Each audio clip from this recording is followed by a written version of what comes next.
సైబరాబాద్ లాంటి ఒక సిటీని క్రియేట్ చేసిన వ్యక్తి. మనస్ఫూర్తిగా చెప్తుంటే అది చాలాసార్లు రోడ్డు మీద వెళ్తుంటే, ఫ్లైఓవర్స్ మీద వెళ్తుంటే హైదరాబాద్లో ఒక రాళ్ళు రప్పల మధ్య ఒక నగరాన్ని చూడగలిగిన వ్యక్తి. తను ఎవరిని చూడలేకపోయాం. మాకు ఇప్పుడు రాళ్ళు రప్పలే కనిపించాయి, కానీ ఆయనకు ఒక మహానగరం కనిపించింది.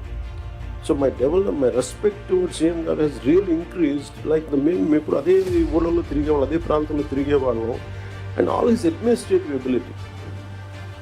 కొన్ని అడ్జస్ట్మెంట్స్ తప్ప కొన్నిసార్లు కొన్ని పాత జీవోస్ కావచ్చు, కొన్ని ఓల్డ్ రూల్స్ అండ్ రిస్ట్రిక్ట్ చేయొచ్చాము, కానీ వాటిని మధ్యలో బ్యాలెన్స్ చేసుకుంటూ ఆయన స్టేట్ని, యూనిఫైడ్ స్టేట్ని ఆయన తీసుకొచ్చిన విధానం కానీ, ఇప్పుడు ప్రజెంట్ స్టేట్కి ఈ అప్పులు, వారసత్వంతో అప్పులు, కష్టాలు, ఇరెగ్యులారిటీస్తో వచ్చిన ఈ రాష్ట్రం కానీ ఆయన లీడర్షిప్లో కొనసాగాలంటే all of you have to really need your support.